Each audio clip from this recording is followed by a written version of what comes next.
শুভ জন্মাষ্টমীর শুভেচ্ছা জানিয়ে আজকে সন্ধ্যাবেলায় ব্লগটা শুরু করছি।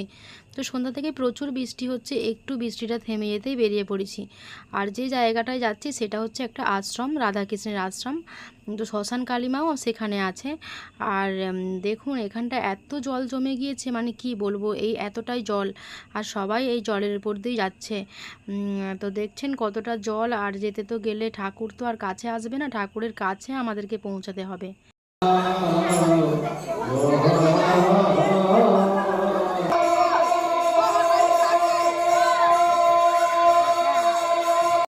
আমার দিদার মামাতো ভাজ, মানে আমার দিদা।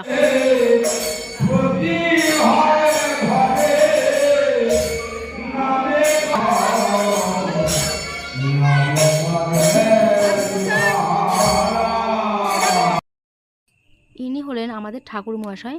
তো ঠাকুরমশাইকে জানালাম যে আমরা দুজন পুষ্পাঞ্জলি দেব, মা ও আমি। তো রাধাকৃষ্ণের সামনে বসে পুষ্পাঞ্জলি দিলাম আমরা দুজন। তো পুষ্পাঞ্জলি দেওয়া হয়ে যাওয়ার পর আমি দুটো তিনটে এখান থেকে ছবি এখান থেকে শেয়ার করলাম আপনাদের জন্য। তো সেই জন্যে এই ব্লগটা পোস্ট করছি, জন্মাষ্টমীতে যেহেতু এসেছি সেই জন্যেই আপনাদেরকে এই ব্লগটা আমি পোস্ট করছি। তো দেখুন তার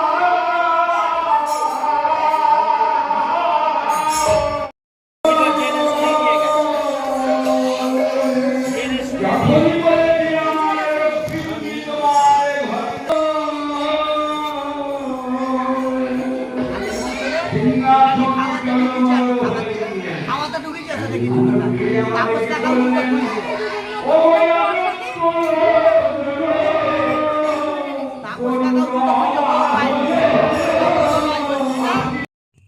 মা প্রসাদ নিয়ে নিয়েছে, তারপরে আমি প্রসাদ নিয়ে নিয়েছি। আর এই দেখুন না, মন্দির থেকে বাইরে এসে দেখি আমার জুতো নেই। কি অলৌকিক ঘটনা! খানিকক্ষণ দাঁড়িয়ে আছি, মনটা খারাপ, কারণ জুতোটা নতুন ছিল।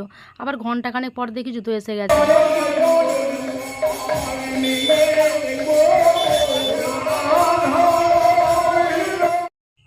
এনারা আমার সম্পর্কে দাদু হয়, জেঠু হয়, তো কমিটির সদস্য। আর সত্যি বলতে কি, জুতোটা না পাওয়ার জন্য আমার মনটা খুবই কষ্ট। তারপর যেন পেলাম, এই কি অলৌকিক ঘটনা! তারপর এটা শ্মশানের গেট আর কি, এটা বড় গেট, এখান দিয়ে আর কি মরা যাত্রী এখান দিয়ে যায়। তো ভিতরে সবদাহ করা হয়। এটা শ্মশান কালী মায়ের মন্দির। আপনাদেরকে দেখাচ্ছি শ্মশান কালী মাটা কতটা সুন্দর আর কত জাগ্রত। ভাই এসেছিল, ভাই প্রণাম করে নিচ্ছে ঠাকুরকে। আর আমি একটু দেখাচ্ছি আপনাদেরকে, এই দেখুন কালিমা কিন্তু খুব জাগ্রত। অনেকেই এখানে মাঝে সাঝে দেখি হত্যা দিয়ে থাকে।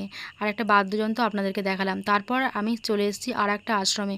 এই দেখুন, এই কৃষ্ণ রাধাটাও কিন্তু কত সুন্দর, দারুণ সাজিয়েছে। আর শাড়ির কম্বিনেশনটা দেখুন, খুব দারুণ লাগছে।